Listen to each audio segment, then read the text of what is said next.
2024 has turned out to be a huge year for 4K lifestyle projectors, and what people should expect in the sub $3,000 price category is about to completely change. I've got 9 of the best, brand new, and soon to be released lifestyle projectors, and in this video I'm going to test their brightness, contrast, color accuracy, viewing experience, input lag, clarity, audio quality, 3D performance, and a lot more to see which lifestyle projector is the best in 2024. As always, there are no sponsored reviews on this channel, and all the measurements that you're about to see are the result of my own testing instead of just repeating manufacturer claims. Starting with the least expensive projector, the Epson EF22 is a 1080p lifestyle projector with an MSRP of $999 and a common sale price of $899. Epson claims that the EF22 has a brightness of 1000 ISO lumens, and in my testing using the ANSI standard, where you measure the brightness at 9 separate points and multiply the average brightness by the screen size in square meters, the Epson exceeded its brightness claim by roughly 10%, with 1,104 ANSI lumens on dynamic mode, but only 641 ANSI lumens on vivid mode. And on its most color accurate mode, the EF22 measured just 63.7 nits, which is equivalent to around 580 lumens. And it had a black floor of 0.104 nits, giving it a native contrast ratio of 610:1 in cinema mode, which isn't great.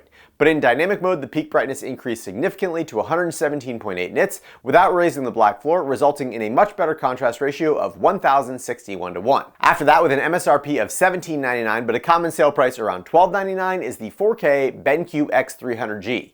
BENQ claims that the X300G's 4 LED light source can output 2000 ANSI lumens, but in my testing it came in significantly below that at 1279 ANSI lumens on its not particularly color accurate bright mode, and just 789 lumens on the more standard FPS mode. And in its most color accurate cinema mode, with the light source set to normal, it measured just 83.3 nits, which is around 760 lumens. But it did have an impressively low black floor of 0.046 nits for a native contrast ratio of 1827:1. And setting the light source to dynamic yielded a slightly higher peak brightness of 84 nits, while cutting the black floor in half at an impressive 0.022 nits for a dynamic contrast ratio of 3,758:1. Next, also for $1299, is the Nebula Cosmos 4K SE. Nebula says the Cosmos SE's single laser light source can output 1800 ISO lumens, and in my testing it significantly exceeded that in conference mode with 2031 ANSI lumens. But on the more standard Nebula Master mode, it dropped down to 1485 ANSI lumens, and on its most color accurate movie mode, it measured just 132.5 nits, which is around 1220 lumens. And it had an extremely high black floor of 0.414 nits, giving it a pretty terrible native contrast ratio of 320:1, and unfortunately there aren't any options for a dynamic contrast on the Nebula Cosmos 4K SE, so be prepared for some very gray and muddy black levels when watching this projector in a dark room. After that, for an MSRP of $1899 and a common sale price of $1399, is the Dangbei D-Box 02, which was previously called the Mars Pro 2. Dangbei claims that the D-Box 02's single laser light source can output 2450 ISO lumens, but in my testing it came up well short of that, even on the high performance mode, where it measured just 2136 ANSI lumens, and on standard mode it measured 1986 ANSI lumens. And in its most color accurate movie mode, it measured just 160.4 nits, which is around 1475 lumens, with a black floor of 0.27 nits for a native contrast ratio of 594:1, which is twice as good as the Nebula Cosmos SE, but still not that great. And like the Nebula, the Dangbei doesn't have any dynamic contrast option. Next, jumping up quite a bit in price with an MSRP of $1899 and no real sales yet, is the just released XGIMI Horizon S Max, which has undergone quite a few changes since it was announced at CES 2024, but it still has XGIMI's Dual Light 2.0 system that combines an RGB laser with a single laser phosphor wheel to generate high brightness and good color space coverage, while eliminating laser speckle and the eye strain that some people experience with standard RGB lasers. XGIMI says the Horizon S Max can output a massive 3100 ISO lumens, and in my testing it significantly exceeded that at 3395 ANSI lumens, but only on high power mode, which ramps the fans to 100% and produces a heavily green shifted image. While on standard mode with the brightness set to 10 plus boost, it was much less impressive at 2111 ANSI lumens, and in its best configuration, which is on movie mode, brightness 10 with a contrast enhancing fixed iris engaged, the Horizon S Max had a peak brightness of 141.6 nits, or around 1300 lumens, with a black floor of 0.097 nits, giving it a native contrast ratio of 14:59:1, which is very good and by far the highest contrast standard throw projector that XGIMI has ever made. But like the previous two projectors, the XGIMI doesn't have any dynamic dimming options to increase that further. Next, with a planned MSRP of $18.99 but a pre-order price of just $10.99, is the Nexigo Tri-Vision Ultra. And like the XGIMI, Nexigo is also using a hybrid light source, but this one, called ALPD 5.0, combines RGB lasers with RGB LEDs to generate high brightness and color space coverage without laser speckle. Nexigo is advertising 2600 lumens on the Tri-Vision Ultra, and I measured slightly more than that at 2715 ANSI lumens on super bright mode, which still had very usable color accuracy, and 2344 ANSI lumens on the more standard Vision Bright mode. The most color accurate mode, called Vision Maker, measured 196.9 nits, or around 1810 lumens, with a black floor of 0.127 nits for a native contrast ratio of 15:50:1, and as of now there isn't any dynamic contrast mode on the Tri-Vision Ultra. Jumping past the $2,000 price point, we've got the JMGO N1S Ultimate with an MSRP of $27.99 but a common sale price around $23.99. The N1S Ultimate is JMGO's current flagship, and it pushes the MALC triple laser light source to output a claimed 3500 ANSI lumens, but unfortunately my N1S Ultimate fell well short of that at just 2695 ANSI lumens with ultra brightness mode engaged, and just 2086 ANSI lumens in standard picture mode. In its most color accurate movie mode, the N1S Ultimate measured just 153.7 nits, or around 1410 lumens, with a black floor of 0.149 nits for a native contrast ratio of 1029:1, and unfortunately the JMGO N1S Ultimate also doesn't have any dynamic contrast options. After that, with an MSRP of $2,999 but a common sale price of $24.99, is the Hisense C2 Ultra, which uses the latest generation of RGB laser light source, which Hisense says can put out 3000 lumens. But in my testing it only measured 2690 ANSI lumens with the picture mode on dynamic and the brightness enhancer set to ultra, and without the brightness enhancer on, that number fell all the way down to 2348 ANSI lumens. And on Cinema Day with dynamic dimming on, it measured just 170.2 nits, which is around 1570 lumens, but with a black floor of 0.026 nits for an awesome dynamic contrast ratio of 6436:1, while the native contrast ratio on the C2 Ultra was 1688:1, and both of those contrast values are very impressive for a bright DLP projector. However, the last projector that we're going to test has some even bigger claims. The Valerion Vision Master Pro 2 is a brand new triple laser projector from the same guys behind AWOL Vision. The Pro 2 will have an MSRP of $3,499, but through November 24th, you can get the Pro 2 on Kickstarter for $2,099. And like I said, Valerion is making some really big claims, like 3000 ISO lumen peak brightness, 4000:1 native contrast ratio, and 15,000:1 dynamic contrast using what they call enhanced black mode, or EBL. And in my testing, this engineering sample of the Valerion Pro 2 slightly exceeded its brightness claim with 3150 measured ANSI lumens on standard mode with the brightness enhancer set to high, and it maintained 2453 ANSI lumens with the brightness enhancer off. But even more impressive than that, the Pro 2 maintained 229.9 nits in its most color accurate theater mode, and with EBL on, the black floor was just 0.03 nits for a dynamic contrast ratio of 7731:1. And on standard mode with EBL off, it measured a native contrast of 1723:1. And both of those numbers are really great, but they're not anywhere close to Valerion's claims, which is mostly due to my standard method of measuring contrast using this pattern with a moving 50% gray box, which doesn't seem to let EBL kick in fully. I did reach out to Valerion with this issue, and they sent me their test pattern, which uses two smaller white moving boxes, and using that pattern I measured 12,709:1, which isn't quite 15,000:1, but I don't think it's going to make a huge difference when viewing actual content. And as for the native contrast ratio, I haven't been able to get anywhere near that 4000:1 number using either test pattern, and that number is really only achievable when using a full black screen. And that means that overall the brightest projectors when using high power modes with low color accuracy were the XGIMI with 3395 ANSI lumens, the Valerion with 3150 ANSI lumens, and the Nexigo with 2715 ANSI lumens. But most people will not end up using those modes, and when looking at their usable brightness, the top three were very close together, with the Valerion Vision Master Pro in first with 2453 ANSI lumens, the Hisense C2 Ultra was in second with 2348 ANSI lumens, and the Nexigo Tri-Vision Ultra was in third with 2344 ANSI lumens. But for color accurate brightness, the Valerion was in first by a significant margin with 2115 lumens, with the Nexigo in a distant second with 1811 lumens, and the Hisense was in third with 1566 lumens. For native contrast with no dynamic dimming, the BENQ X300G came out on top with a contrast ratio ratio of 1,827 to 1 due to using the larger 0.65-inch DLP chip. And for the 0.47-inch chips,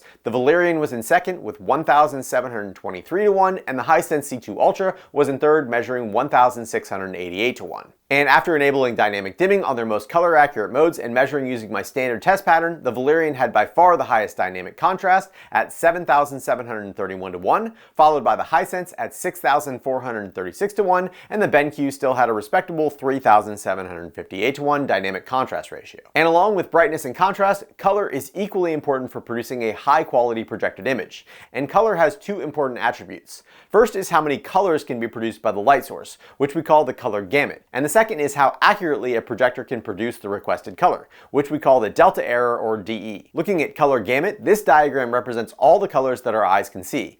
But video content is produced in a much smaller subset of available colors. Standard dynamic range content is mastered in the Rec. 709 color space, which is this triangle, while high dynamic range, or HDR content, is mastered in the DCI P3 color space, which is this significantly larger triangle. And the newest HDR content can utilize an even larger color space called Rec. 2020, though most movie content is still mastered in DCI P3. Using a professional colorimeter, I can pinpoint a projector's three primary colors, red, green, and blue, on the color spectrum, and then draw a triangle between them. And that triangle then shows all the colors that that specific projector can produce. If the triangle includes an entire smaller color space, we say that it covers 100% or more of that specific color gamut. And for SDR content in the Rec. 709 color space, most of the projectors performed almost equally, but the single laser projectors from Epson, DLP, and Nebula performed the worst. And moving into the larger HDR P3 color space, the differences became even more pronounced, with the triple laser projectors from Hisense, JMGO, and Valerion performing the best, followed by the hybrid light sources from XGIMI and Nexigo, and then all of the single lasers and LED projectors were at the bottom. And for the widest BT 2020 color space, the JMGO's Malk triple laser light source came out on top with 97.53% coverage,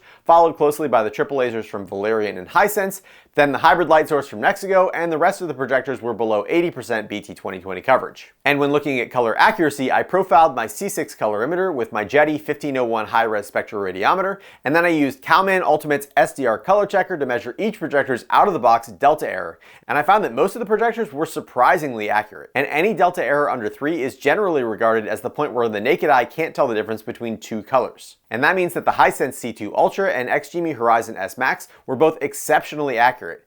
But the Valerion, BENQ, Epson, and DLP were also under 4, which is still really good. However, HDR color accuracy was not so great, and using Calman's HDR color checker yielded much higher delta errors, with the C2 Ultra and Horizon S Max still coming out on top. But in general, standard HDR is just much harder for a projector to handle, and that's where dynamic tone mapping, HDR10+, and Dolby Vision come into play. And the best way to judge tone mapping performance is in a side-by-side test. So I set up two identical 100-inch screens in my light-controlled garage, and to make sure that the projectors were getting all the correct tone mapping information, each one got its own Amazon Fire TV 4K Max streaming stick with identical settings. Round 1 had the Epson EF22 on the left and the BENQ X300G on the right. And starting with bright SDR content, neither projector had as much brightness as I'd prefer, but I thought the Epson was noticeably worse and had a pretty flat and uninteresting image that was shifted towards the red spectrum, while the BENQ was not only more color accurate, but was also a bit more vibrant due to its increased contrast. And in dark SDR content, the BENQ's ultra low black floor looked excellent, and in comparison the Epson looked completely gray and washed out. For HDR content, neither the BENQ nor the Epson support Dolby Vision, but I was still pleasantly surprised at how they handled the moderately lit scenes in Wakanda Forever, and even though both projectors lacked the brightness needed to make the highlights pop, the BENQ remained significantly more color accurate, and the raised black floor of the Epson was still noticeable, even in brighter scenes. And to more clearly show that on video, I've started including this test using my camera's shutter priority mode, which raises the exposure until one or both of the projector's black floors become visible. And you can see that in this round it wasn't even close, and the BENQ easily moved on. So in round 2, the Nebula Cosmos 4K SE was on the left and the BENQ was on the right. And for some reason, the Nebula's DLP chip doesn't operate at 60 Hz like every other projector on the market, and I had to set my camera's shutter speed to 58.2 Hz to avoid these flashing scan lines, which then caused some strange banding on the BENQ. So I ended up having to film this round twice, and then combine them in Premiere. But thankfully there wasn't much to this round, and while the increased brightness of the Nebula was definitely welcomed on brighter scenes and in the highlights, darker scenes were an absolute mess. And this is very close to the worst I've ever seen a projector perform in a dark scene. And even though the Nebula supports Dolby Vision, there was no saving it from its poor black floor, and this was another very easy win for the BENQ. And that means that for round 3, the Dangbei D-Box 02 was on the left and the BENQ X300G was on the right. And you can see what a huge difference brightness makes when looking at bright SDR content. And the Dangbei looked extremely vibrant, crisp, and lifelike. And while the BENQ's contrast and black floor carried it through the last 2 rounds, all the Dangbei really had to do was not screw up too badly in the darker scenes. And while I wouldn't call its low APL performance great by any means, it also wasn't terrible. And although dark scenes were a little bit gray and washed out, at least most of the shadow detail was preserved, and when viewing HDR, moderately lit scenes on the Dangbei were so much better, and the highlights finally felt like highlights, while in dark scenes a lower gamma setting helped to make details visible despite a high black floor and relatively poor native contrast. So ultimately this was a close round with each projector having different strengths, but I chose the much better medium and high APL performance of the Dangbei over the low black floor of the BENQ. In round 4, the Dangbei D-Box 02 was on the left, and last year's review winner, the Hisense C1, was on the right. And in their most color accurate modes, the Dangbei is around 1.5 times brighter than the Hisense, which easily showed up in bright scenes. But the Hisense has an over 2 times lower black floor, which also showed up. And this round is definitely going to come down to personal preference. And I was personally back and forth in every single scene, and the Dangbei always looked much better in bright scenes, while the Hisense looked much better in dark scenes. But the deciding scene for me was this chase scene in Wakanda Forever, where you can see that the Hisense absolutely had a lower black floor, which is visible in the black bars above and below the screen, but the black level on the content itself looked basically identical. And the highlights provided by the extra brightness of the Dangbei were just so much more impactful. So in about 90% of the scenes, I preferred the Dangbei, and in the 10% darkest scenes, including the auto exposure test, the Hisense was the clear winner. And ultimately, I ended up choosing the Dangbei, which some people might not agree with, but that's why I show you the actual content in case you need to decide for yourself. However, it doesn't really matter because in round 5, the Dangbei D-Box 02 was on the left and the Nexigo Tri-Vision Ultra was on the right. And unlike the last round, this one wasn't particularly close. In bright scenes, the Nexigo had better tone mapping, higher brightness, and better color accuracy, and in dark scenes, the Tri-Vision Ultra's black floor was not only lower, but also a more neutral black compared to the Dangbei, which had a little bit of a blue tint. And the exact same thing was true in Dolby Vision content, where the Nexigo's contrast and more neutral looking black floor gave it a huge advantage over the Dangbei. And the auto exposure test just confirmed everything that we had already seen, and this was an easy win for the Nexigo. So then round 6 was the XGIMI Horizon S Max on the left and the Nexigo Tri-Vision Ultra on the right. And in SDR content in bright and moderately lit scenes, the color accuracy and tone mapping was absolutely spot on the Horizon S Max. And it wasn't until it got to the absolute darkest scenes that the Nexigo started to have the edge. However, in HDR and Dolby Vision, the Nexigo was ever so slightly better in both light and dark scenes. And a lot of that had to do with its slightly lower and again more neutral colored black floor. But the Nexigo also did have brighter highlights. The auto exposure test in this round was also much closer than any of the previous rounds, but ultimately the Nexigo was just barely better and I chose it to win this round, but I do think that the Horizon S Max is easily the best projector that XGIMI has ever made. So round 7 then put the JMGO N1S Ultimate on the left and the Nexigo Tri-Vision Ultra on the right. And this was another really close round. And like the XGIMI in the previous round, the JMGO had an obvious edge in bright and moderately lit SDR scenes, and the Nexigo's only SDR advantage was in those dark scenes where it not only had brighter highlights, but also better tone mapping, more shadow detail, and a more neutral black tone. While again, the JMGO's blacks were shifted more towards blue. But just like in the previous rounds, the Nexigo's HDR performance was significantly better in basically all conditions, and a few scenes were absolutely no contest, with the biggest issue on the JMGO being crushed shadow detail, even with the gamma set to bright. And again, the blacks on the JMGO were very noticeably shifted towards blue compared to the Nexigo, which you can clearly see in the auto exposure test, meaning the Nexigo is going to move on again. And that makes round 8 the Hisense C2 Ultra on the left and the Nexigo Tri-Vision Ultra on the right. And the Hisense C2 Ultra is the first projector since the BENQ in round 1 to have dynamic dimming for a lower black floor in the darkest scenes. And that's definitely encouraging since the C2 Ultra also looked fantastic in bright and moderately lit SDR content, with brighter highlights and more shadow detail in areas like the trees over here on the left. And in the absolute darkest scenes, the dynamic dimming on the Hisense C2 Ultra definitely came through,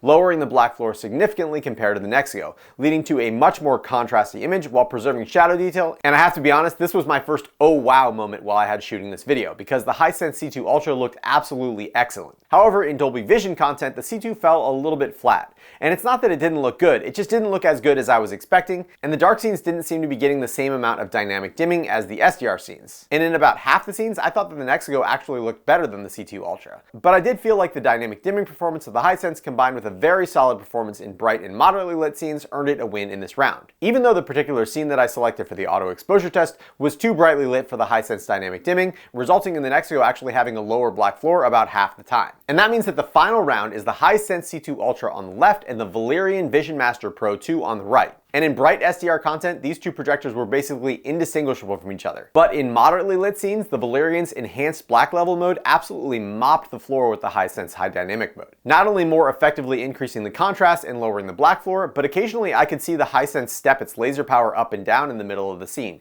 But I never noticed any pumping or dramatic shift in the Valerion's laser brightness. And maybe most importantly, the Valerion managed to keep dark scenes dark while preserving shadow detail, while the Hisense C2 needed to brighten up the entire scene to maintain that same level of contrast. And in the last round, I mentioned that the C2 kind of fell flat when it came to Dolby Vision content, but the Valerion did not disappoint at all, and the tone mapping was basically perfect. And I know it's just a Kickstarter price, but I feel pretty confident that there has never been a projector under $3,000 that has this kind of performance. And Valerion says they're still working on perfecting EBL, but even in its current state, I think it is faster, more responsive, and higher impact than any other dynamic dimming and tone mapping on the market.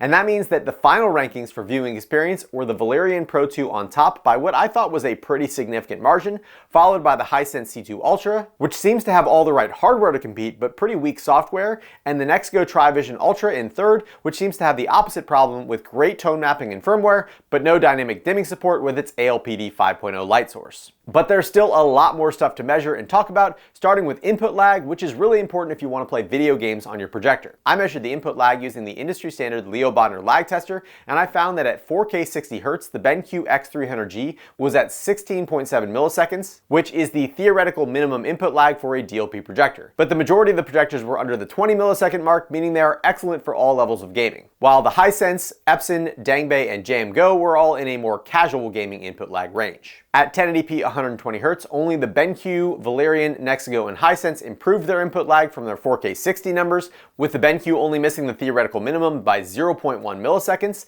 and at 1080p 240 Hz, those same four projectors improved, with the BENQ hitting the 240 Hz theoretical minimum at 4.2 milliseconds, while notably here the XGIMI Horizon S Max doesn't support 240 Hz at all. And that means that for gaming, the BENQ X300G is the absolute best, followed very closely by the Valerion Pro 2, but keep in mind those are only in game mode, and on the Valerion you need to enable instant response mode, high refresh rate, and DLP turbo mode, and if you do use any keystone, it does double the input lag at each refresh rate. I also tested focus uniformity and sharpness for each projector by setting up the projectors with 0 keystone, projecting this image on the screen, and then taking individual pictures of each corner and zooming in on the smallest text. And in this test, the Valerion and Hisense had perfect 4-corner focus with just mild chromatic aberration and color fringing around each of the smallest letters, earning them 9 out of 10 possible points. The DangBei D-Box 02 and XGIMI Horizon S Max had just a single corner with slightly soft focus and more extreme chromatic aberration than the Hisense and Valerion, earning them 7 points each, and the Nebula also earned 7 points with soft focus in 2 corners, but the least color fringing of any of the projectors in the video. The JMGO and Nexigo were just generally not as sharp as the other projectors, and both of them had moderate fringing in all 4 corners, and the BENQ had excellent clarity, but extreme color fringing, and all 3 of those projectors earned 6 out of 10 possible points. And the 1080p Epson had by far the worst clarity, focus, and screen door effect, earning just 3 out of a possible 10 points. Next, I tested fan noise, and they were all pretty good, and the majority of the noise actually came from the pixel shifting mechanisms rather than the fans, and here they are from loudest to quietest. For reference, this is what it sounds like when I'm whispering next to the projector.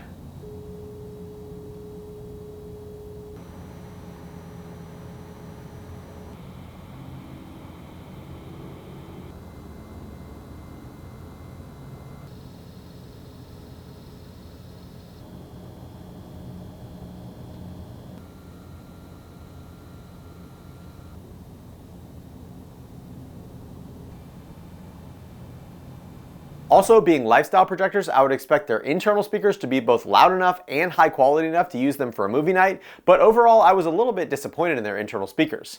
And I found that only the Valerion, Hisense, Nexigo, and Nebula had loud enough speakers to really fill a room, and the Hisense C2 was the only one that I would describe as high quality, since it has a large speaker driver in the base of its gimbal mount. So if you do want to use the internal speakers, your best choices are the Hisense C2 Ultra,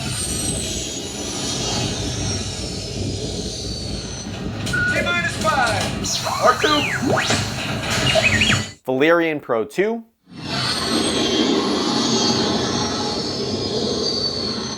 T-5, R2, and the Nexigo Tri-Vision Ultra. T-5, R2. Another important aspect for portability is having a fully functional smart OS with good performance. And the new most popular TV smart OS is Google TV, which unfortunately seems to be pretty processor intensive. And during my testing, I noted noticeable UI lag in 4 of the 5 projectors using Google TV, with only the Valerion Pro 2 having enough CPU horsepower to deliver a good lag-free experience. The Hisense C2 Ultra also has a high-power CPU, but it uses VidaOS instead of Google TV, which to be honest is probably more than fine, and it includes all the major streaming services and apps. But if you have a specific Android app that you need to install, like maybe the one for your television service provider, you won't be able to do that on VidaOS. The BENQ X300G and XGIMI Horizon S Max use Android 11, which is a fine OS, but I was really surprised to see that the XGIMI isn't Netflix certified, which is a problem that I thought most companies had fixed by now. So you will need a separate streaming device if you want to watch Netflix on the Horizon S Max. And Nexigo went with a completely different strategy altogether, just leaving the smart OS out completely, and instead giving you a hidden compartment with HDMI and USB micro to install whichever streaming stick you want, which I don't mind at all. I also tested 3D performance broken down into 3 subscores for 3D effect, eye comfort, and format compatibility, and the best performer was the Dangbei D-Box 02, which had medium 3D effect, high eye comfort, and full compatibility with half side-by-side, top and bottom, and frame pack 3D formats. The JMGO N1S Ultimate had the second best 3D performance with high 3D effect, moderate eye comfort, and support for all types of 3D. And here are the rest of the scores, though it should be noted that the Valerion is still very much in development, and the firmware update supporting frame packing was just sent to me 3 days ago, so they're definitely still improving it. I also tested 24p motion handling using the ratings test pattern,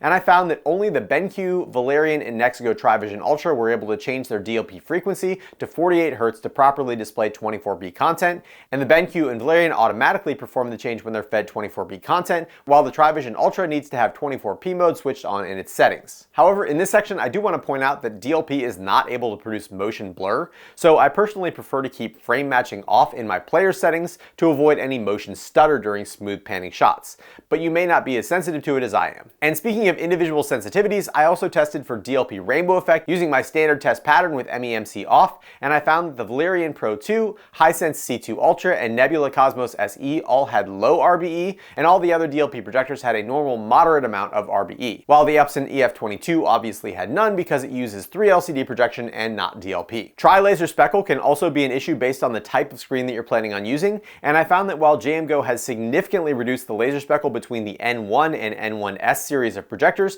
the N1S Ultimate still had the most speckle of all the projectors in this video, which I rated as moderate, followed by the Valerion and the Hisense, which had low speckle. The XGIMI Horizon S Max's dual light source had very low speckle, but not zero, and I couldn't see any speckle at all on the Nexigo's ALPD 5.0 light source or any of the single laser projectors. Throw ratio and aiming solutions may also be important for you in your space, and here are the measured throw distances required for each of the projectors to produce a 100-inch diagonal image, with some notable differences being the short throw of the BENQ X300G and the 1.2 times optical zoom of the Valerion, Hisense, and BENQ, which give them a little bit of flexibility in placement without sacrificing any resolution. And be aware that they will have slightly higher brightness at their minimum throw distance and slightly higher contrast at their maximum throw distance. The Epson, Hisense, XGIMI, and JMGO all have built-in, non-removable gimbal mounts that make them great for aiming your projector quickly, but they do make it a little bit more complicated to ceiling mount them.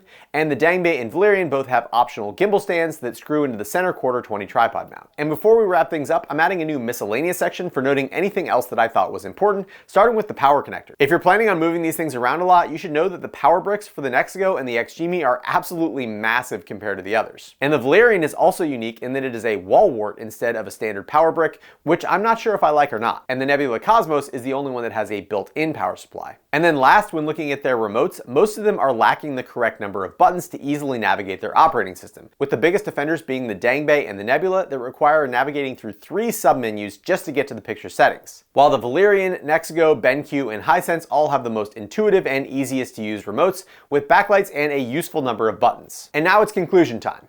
The Valerion Vision Master Pro 2 has basically no weaknesses. I have reviewed hundreds of projectors and I can usually find something wrong with them. But other than some maybe overzealous contrast claims that are only achievable with full black and white patterns, the Valerion is absolutely exceptional. And at $2,099, we have never seen a projector with this kind of performance at this price point. The Valerion had the highest usable brightness, the highest color accurate brightness, the second highest native contrast, and by far the highest dynamic contrast. It covers 99.5% of the DCI P3 color space with an SDR color accuracy of 3.12 average delta error. It supports 24p, all types of 3D, Dolby Vision, and IMAX enhanced.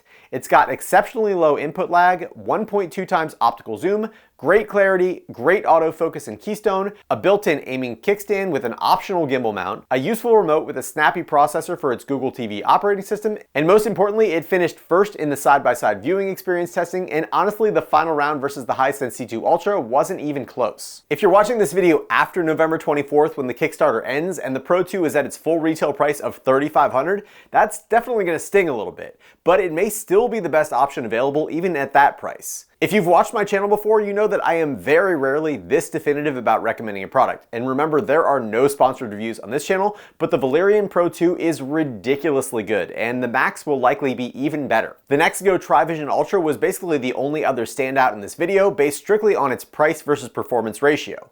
2400 usable ANSI lumens with a 1550:1 native contrast ratio and 95% P3 color space coverage for the $1,099 pre-order price is unheard of. And even at its full MSRP of $1,899, it would still be the best value of anything currently on the market except for the Valerion. So as I mentioned at the beginning of the video, I think that the Valerion and the Nexigo are absolute game changers, and I honestly feel a little bit bad because if these Hisense, XGIMI, and JMGO projectors were in last year's video, they would have easily won. But the performance and value of the Valerion and the Nexigo are completely unmatched. And as of right now while I'm filming this, the Valerion and Nexigo are still in their pre-order phase with expected shipping dates in December of 2024. And the good news about that is that you can still get the discounted prices. But the bad news, of course, is that you'll need to wait at least a month to get your projector. And I do think that it is definitely worth that wait, but if I absolutely had to choose a projector right now that can be delivered in November 2024, I would either pick the Hisense C2 Ultra or the XGIMI Horizon S Max. And I've got links for all the projectors in this video down in the description,